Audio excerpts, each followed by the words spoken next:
Шыңғысханның жаулары жер планетасын суытты. Түсінемін, бұл қалжың немесе қателесу сияқты естілуі мүмкін, бірақ мына факты тыңдап көріңіз. Шыңғысханның жаулаулары шамамен 60 миллион адамның өмірін қиды. Бұл сол кездегі өмір сүрген халықтың шамамен 10-11%. Мысалы, бүгінгі таңда адамзаттың 800 миллионның қайтыс болғанымен тең. Осындай өте үлкен тарихи процесс жер планетасына планетарлық өзгерістерді алып келді. Шыңғысханның жаулаулары нәтижесінде адам саны ғана азайып қоймай, сонымен қатар егін алқаптары да бос қалды. Ал табиғат бұл аймақтарды қайта игерді. Ормандар өсті, жануарлар мекендеріне оралды. Бұл үрдіс атмосферадан көмірқышқыл газын көбірек сіңіруге ықпал етіп, нәтижесінде планетаның орташа температурасы 0,2 градусқа төмендеді. Бір шетінен жер планетасының орташа жылдық температурасы небәрі 0,2 градусқа төмендеуі планетарлық масштабта елеусіз жайт ретінде көрінеді. Мысалы, адам денесі оны 0,2 градусқа төмендегенін сезбейді де қалар мүмкін. Бірақ мына факт тыңдап көріңіз. Егер де жер планетасының орташа жылдық температурасы небәрі 2 градусқа төмендесе, Арктика мұздықтары көбейіп, орта мұхит деңгейі төмендеп, қыс ұзақ және қатты аязбен өтіп, планетарлық өзгерістер ашаршылық қаупін тудыртады. Ал енді орташа температура 4 градусқа төмендесе, мұхит деңгейі 120 метрге төмендеп, Солтүстік Америка, Азия және Еуропа көптеген аумақтарын мәңгі бұз басып, мұз дәуірі қайтадан басталады. Айтпақшы, мұз дәуірі қайтадан кез келген сәтте басталып кетуі мүмкін. Бұл жайлы келесі эпизодтарда міндетті түрде айтамыз. Сондықтан жоғалтып болмау үшін арнаға жазылып кетіңіз. Шыңғысхан күтпеген жерден алғашқы эколог болып шықты ма? Шыңғысханның ықпалы тек тарих беттерінде ғана емес, сонымен жер планетасына да бар. Бірақ сіз бен біздің қанымызда да Шыңғысханның әсері бар. Себебі бүгінгі өмір сүріп жатқан 16 миллион ер адам Шыңғысханның тікелей ұрпағы. Бір адамның зұлым ықпалы соншама орасан зор болады деп ойлап едіңіз? Мысалы, тағы қандай адамдар өзінің зұлымдық ықпалын бүкіл әлемге, мүмкін жер планетасына, мүмкін әрбірімізге де әсер етті. Мүмкін әрбір тыныс алған сайын бір олардың зұлымдығын сезіп келеміз. Мұны көру үшін видеоны соңына дейін тамашалаңыз. Бұл эпизодта көретіндеріңіз. Американдық ғалымның өнертабысы атмосфераның азот қабатын қалай жойып, жерді жаһандық апаттың шегіне жеткізді. Миллиондаған адамның IQ деңгейінің төмендеуіне, қоршаған ортаның улануына және тератогенді аурулардың көбеюіне не себеп болды? Нобель сыйлығы лауреатының жаһандық аштықтан құтқарып, адамзат халқы санын миллиардқа жеткізіп, миллиондаған жанды құрдымға жібергені туралы естідіңіз бе? Бұл ғалым өз заманында ғылыми-техникалық прогреске елеулі үлес қосты. Дегенмен оның өнертабыстары жер планетасына орасан зор зиянын тигізді. Оның есімі көпшілікке бейтаныс болғанымен, әрбір тыныс алған сайын оның өнертабыстарының зиянын әлі күнге дейін сезіп келеміз. 1920 жылдары автомобиль өндірісі қарқынды даму кезеңіне қадам басты. Бірақ көлік индустриясы күтпеген бір қиындыққа тап болды. Көлік қозғалтқыштары қатты шуылдап, ұзақ жүрмей істен шыға бастады. Бұл мәселе енді дамып келе жатқан индустрияны тығырыққа тіреді. Егер бұл мәселе тез арада шешілмесе, адамдар автокөліктің орнына басқа көліктерді таңдап, индустрия дағдарысқа ұшырауға мүмкін еді. Қозғалтқыштардың тез істен шығып, және де қатты шуылдауының себебі цилиндр ішіндегі отынның біркелкі жанбауы салдарынан пайда болатын құбылыс. Қозғалтқыштардың дүрсілі, яғни детонациясы бірнеше себептерге байланысты болатын. Біріншіден, жанармайдың сапасы төменеді. Мысалы, 1910-1920 жылдары бензиндердің орташа октандық саны 40-60 қана болатын. Мысалы, бүгінгі таңда октандық сан 90, 92, 98, 105 депте болып жатады. Сондықтан сол замандағы бензиндердің детонациялану қаупі жоғары болатын. Екіншіден, қозғалтқыштардың қуаты арта бастады. Мысалы, 1910 жылдары қозғалтқыштардың қуаты шамамен 10, 20, 30 ат күшіне ие болады болса, 1920 жылдары олар бірден 70, 80, 90, тіпті 100 ат күшіне дейінгі қуатқа дейін асты. Сондықтан бұл жаңа қуатты қозғалтқыштарға сәйкесінше детонацияға төзімді жанармай, яғни бензин қажет болды. Бұл шешімді 1921 жылы Томас Миджли есімді талантты химик ерекше шешім тапты. Ол жанармайға тетраэтил қорғасынды қосуды ұсынды. Бұл барлық жағынан да керемет шешім еді. Себебі тетраэтил қорғасын қозғалтқыштың жұмысын бір қалыпты етіп, детонацияны жоюға көмектесті. Экономикалық жағынан да керемет шешім еді. Себебі қорғасынды өндіру де, тасымалдау да оңай әрі тиімді болатын. Мысалы, 1 литр бензинге небәрі 3 миллилитр тетраэтил қорғасын қажет болды. 1923 жылы Standard Oil, DuPont және General Motors компаниялары бірігіп этил корпорациясын құрды. Бастапқыда корпорация өз өнімін тетраэтил қорғасын деп емес, этил деген атаумен нарыққа шығарды. Бұған бір өте маңызды маркетингтік себеп болды. Себебі өз өнімін қорқынышты қорғасынмен емес, жай ғана ішімдік затпен, яғни этил спиртмен байланысты болсын деген оймен шығарды. Алғашқы айларда барлығы ойдағыдай еді. Этил корпорациясы қыруар қаражат әкеле бастады. Зауыт жұмысы басталғаннан кейін көп ұзамай жұмысшылар арасында белгісіз бір ауру тарала бастады. Олар бас ауруы, ұйқысыздық, бұлшықет ауруларына шағымдана бастады. Кейбіреулері галлюцинация көріп есінен танып жатты. Жалпы 20 ғасырдың басында жұмыс істеу қауіпсіздігі деген ұғым атымен жоқ болатын. Себебі бір өнеркәсіпте бір 4-5 адам қайтыс болса, ешкімді қызықтырмайтын және тіпті алаңдатпайтын. Сондықтан жұмысшылар өз өміріне, денсаулығына алаңдаса да, олар көндігіп жұмыс істей беретін. Осы себептен де болар 20 ғасырдың басында коммунистік және социалистік идеялар өте қатты танымал болғандықтан, бірақ бұл мүлдем басқа история. Себебі жұмысыңнан айырылу аш қалумен пара-пар еді. Бірақ 1924 жылы Нью-Джерсидағы зауытта 5 жұмысшының қайтыс болуы қоғамның назарын өзіне аудартты. Газеттер жұмысшылардың белгісіз бір газдан уланғаны туралы мақалалар жариялай бастағанда қоғамдық қызығушылық күрт артты. Этил корпорациясы өз беделін қорғауға шұғыл кірісіп, Томас Миджли жағдайды бақылауға алу үшін ерекше әрекетке көшті. Тетраэтил қорғасын буымен тыныстап, өнімді қолына ұстап тұрып, оның қауіпсіз екендігін көрсетуге тырысты. Көп ұзамай Миджлидің өзі жарты жыл бойы төсек тартып қалды. Бірақ тетраэтил қорғасының ең үлкен зияны тек зауыт жұмысшыларына ғана емес, бүкіл жер планетасына зияны тиді.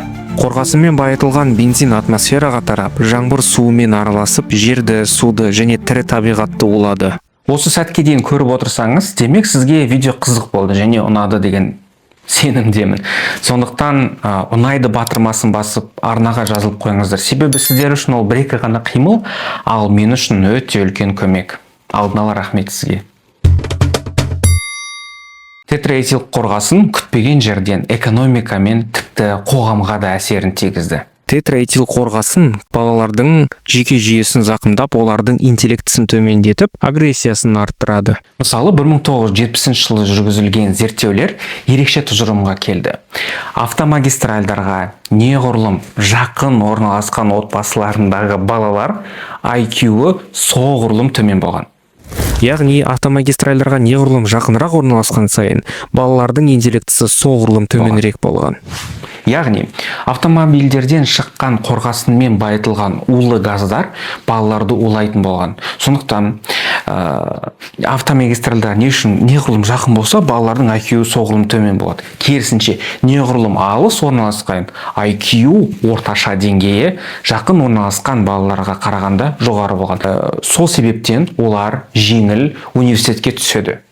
Яғни неғұрлым жоғарғы білім алған сайын, соғұрлым көп ақша таба алады. Яғни мына алыс тұратын адамдар байи берген, жақын тұратын адамдар төмендей берген. Сонымен кедейлік пен байлықтың ортасындағы орта жік үзіле бастады. Енді ең қызығы, тетраэтил қорғасын тек қоршаған ортаға зиян тигізіп қана қоймай, адамдардың мінез құлқына да әсер етті. Ғалымдар оның агрессияны күшейтіп, когнитивті қабілеттердің төмендететінін де анықтады. Соның салдарынан 1960-1990 жылдары экономикалық тұрғыдан дамыған елдерде зорлық-зомбылықты қылмыстардың саны күрт өсті. Тағы да бір күтпеген факт. Осы тетраэтил қорғасынның есебінен 1970 жылдар ақш криминологиясында золотая эра серийных убийц деп аталады. Айта кету керек, бағанан бері мен ақш деп жатырмын. Бірақ тетраэтил қорғасымен байытылған жанармай тек ақш-та ғана емес, бүкіл әлемде, сізбен бізде де сатылды. Оның зиянды жақтарын 1980 жылдары байқай бастады, бүкіл әлем бойынша одан бас тарта бастады. Бірақ мына фактына көріңіз. Тетраэтил қорғасымен байытылған жанармайды қолдануға толық тоқтатқан соңғы ел болып Алжир болды. Ол қашан тыйым салды деп ойлайсыз? 90 жылдары ма? 2000 жылдары ма? Әлде 2010 жылдары ма? Мүлдем қателестіңіз. Бұл оны 5 жыл бұрын, яғни 2021 жылғына толық тыйым салынды. Бір химиялық зат бүкіл адамзатты мінез құлқын, экономикасын, тағдырын соншалықты өзгерте алады деп ойлап едіңіз? Бағана айтып өткендей, Томас Меджли өте талантты химик болған. Ол жағынан рас. Бірақ ол бір ғана тетраэтилді қорғасынды ғана ойлап тауып қойған жоқ қой. Бұл ол өнеркәсібінің жалғыз ғана генийлығы емес. Енді бір идеясы жер планетасын озон қабатын толықтай жойып жібере жаздады. 1930 жылдары тоңазытқыштар енді дамып жатқан кезде қауіпті химиялық заттарға толы болатын. Химиялық реагенттер ағып кетіп, улану қаупі былай тұрсын, тіпті өртеніп кету қаупі де болды.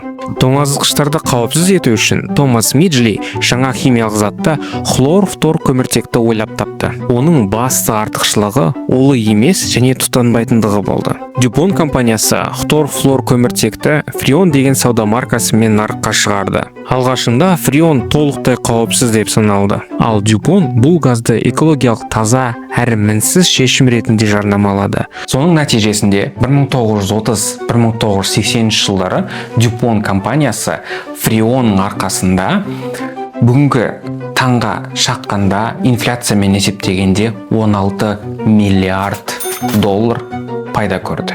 Алайда 1974 жылы бәрі өзгерді. Every October, a hole appears in the ozone layer over the South Pole. The hole in the ozone shield is the size of the continental United States. The protective ozone layer is being threatened as never before. We're all at risk. Екі химик Марио Молина мен Шервуд Роуланд шын мәнінде қауіпсіз деп ойлаған ХФУ озон қабатын жойып жатқандығын дәлелдеді. Озон қабаты жай ғана газ емес, бұл жерді қорғап тұрған қалқан. Ол ультракүлгін сәулелердің планетамызға тікелей түсуіне жол бермейді. Ультракүлгін сәулелері теріні күйдіртіп, тері обырын тудыртады, көзді зақымдайды, иммундық жүйені әлсіретеді. Бірақ ХФУ молекулалары озон молекулаларымен әрекеттескен кезде әрбір ХФУ бірнеше мың озон молекулаларын жояды. Бұл жер планетасының табиғи қорғанысын бұзу деген сөз. Егер озон қабаты толықтай жойылатын болса, ультракүлгін сәулелер жер бетіне еш кедергісіз жетіп, тіршілікке орасан зор қауіп төнуі мүмкін еді. Томас Меджли тарихтағы ең қарама-қайшы ғалымдарының бірі. Себебі, біріншіден, оның идеялары шынымен де гениальды болды. Біз оның тек қана осы кері жақын ғана айтып отырмыз. Бірақ, Томас Меджли бұны әдейі істеген жоқ қой. Мысалы, тетраэтилді қорғасынды ойлап тауып, бүкіл бір ұрпақты 50-60 жылдар бойы топас қылам, тератогенді ауруларды көбейтем деген ниетпен жасаған жоқ. Немесе фреонды ойлап тапқан кезде озонды күйдіртіп жібермесем ба, жер планетасын жойып жібермесем ба деген оймен болған жоқ. Бірақ бір нәрсе ғана оны адамзат тарихындағы өте қорқынышты зұлымдардың арасына кіргізеді. Себебі, бірінші жағдайда ол өзінің қатесін бірден түсінді. Естеріңізде ме, мен айттым оны, бағанағы тетраэтил қорғасын туралы енді ғана сыбыс шыға бастаған кезде, ол сол тетраэтил қорғасыны бар мензурканы алып, деп толық өкпесімен тыныстап, ішіне саусағында салып көреді. Соның есебінен 6 ай бойы сал болып жатып қалады. Сондықтан өзінің қатесін біле тұра, өзінің өнер табыстарын ары қарай қорғай бастағаны үшін ол бұл тізімге ілікті. Өмірдің соңында Томас Меджли полиомиелитке шалдығады. Және де сал болып, белден төмен сал болып қалғандықтан ол өзінің ыңғайлығы үшін төсегіне механизм ойлап табады. Өзі көтеріліп отыра алатындай, өзі тамақ іше алатындай, себебі ол химик қана емес, сонымен қатар инженер болатын. Бірақ тағдыр неткен иронияға толы. Сол өзінің конструкциясына тұншығып, яғни қылқынып, қайтыс болады жалғыздықта. Сондықтан бұл өмір иронияға толы. Енді өзінің еңбегімен адамзат халық санын миллиардқа жеткізіп, миллиондаған адамдардың өліміне себепші болған ғалымға келсек. 20 ғасырдың басында әлем халқының саны күрт артты. Ғылым мен технология қарқынды дамығанына қарамастан, адамзат азық-түлік тапшылығы мәселесімен бетпе-бет келді. Азық-түлікті шексіз өндіруге болмайды. Яғни азық-түлік өндірісінің өзінің шегі бар. Ал 19 ғасырдың аяғында халық саны шамамен 2 миллиардқа жетті. Ал жер планетасының азық-түлік өндіруіне қажетті ресурстарды біркелкі, яғни равномерно бөлген күннің өзінде де жер планетасы тек осы 2 миллиард адамды ғана тамақтандыра алатын еді. Ғалымдар бұл жағдайда мальтузиандық қақпан деп атады. Халық саны шарықтап өсіп жатқанда, ауыл шаруашылығы бұл қарқынды өсіп келе жатқан халықты тамақтандыра алмады. Яғни мальтузиандық қақпа халық санының азық-түлік өндірісінен асып кеткен кезде пайда болатын шек. Аштық қаупі тек жеке елдердің емес, бүкіл әлемнің басты проблемасына айналды. Әлемнің басты мәселесіне айналған аштыққа қарсы күресуге Фриц Габер белсенді түрде атсалысты. Ол ауадағы азотты аммиакқа айналдыру процесін ойлап тапты. Ол кейіннен Габер-Бош процесі деп аталды. Габер-Бош процесі ойлап табылғанға дейін ауыл шаруашылығы азоттың табиғи көздеріне, яғни қи мен гуаноға тәуелді болатын. Бірақ олар өте шектеулі болып, өте тез, қарқынды дамып келе жатқан халық санын толық қамтамасыз етуге жеткіліксіз еді. Егер аммиак синтезі ойлап табылмаса, бүгінде жер планетасының адам халқының саны 8 миллиард емес, 2 миллиард қана болар еді. Осы орайда, егер аммиак синтезі ойлап табылмаса, мына мен осы видеоны тамашалап отқан сіз, біздің ата-аналарымыз, ата-апаларымыз дүниеге келер ме еді? Бұл видео мүмкін бе еді? Әлде біздің жер планетамыз мүлдем басқа болар ма еді? Осы орайда Фриц Габер адамзат тарихына елеулі үлес қосқан ұлы және зұлым адамдарының бірі болды. Фриц Габер ғылым мен білімді тек бейбіт мақсатта ғана емес, сонымен қатар соғыс технологияларын жасауға да қолданды. Бірінші дүниежүзілік соғыс кезінде ол Германияның патриоты ретінде химиялық қару жасаумен айналысты. Оның ең атышулы өнертабысы хлор газы. 1915 жылы Йпр шайқасында алғашқы рет қолданылған бұл газ мыңдаған солдаттың өліміне себеп болды. Фриц Габер 1918 жылы Габер-Бош процесі үшін Нобель сыйлығын алды. Бірақ оның әскери өнертабыстары үшін көптеген адамдар бұл марапатты бойкоттады. Габердің аты тек хлор газымен ғана емес, сонымен қатар циклон Б деген улы затпен де байланысты. Бұл газ кейінірек нацистік Германия концлагерлерінде миллиондаған адамның өлімі үшін қолданылды. Егер Фриц Габердің ұлты еврей екенін ескерсек, еврейлерді миллиондап жойған нацистік Германияның зұлымдарына ол да сөзсіз жауапты. Әбу Насыр әл-Фарабидің тәрбиесіз берілген білім адамзаттың хас жауы деген сөзі бар. Фриц Габер мен Томас Миджли бұл сөзге 100% дәлел. Олардың білімі болды, ғылымы болды. Сөзсіз олар генийлыққа біраз жақын болған. Бірақ өздерінің өнертабыстарымен және де моральдық принциптерінің төмен болғандықтан олар адамзатқа, жер планетасына, тіпті бүткіл биомға да өте үлкен зор зиянын тигізді. Сондықтан мен үшін олар адамзат тарихындағы ең үлкен зұлымдардың бірі болады. Білімді болыңыз. Қазақша контентті қолдап, осы видеоның соңына дейін көргендеріңізге көптен көп рахмет. Қазақша контент жасасын. Сау болыңыздар.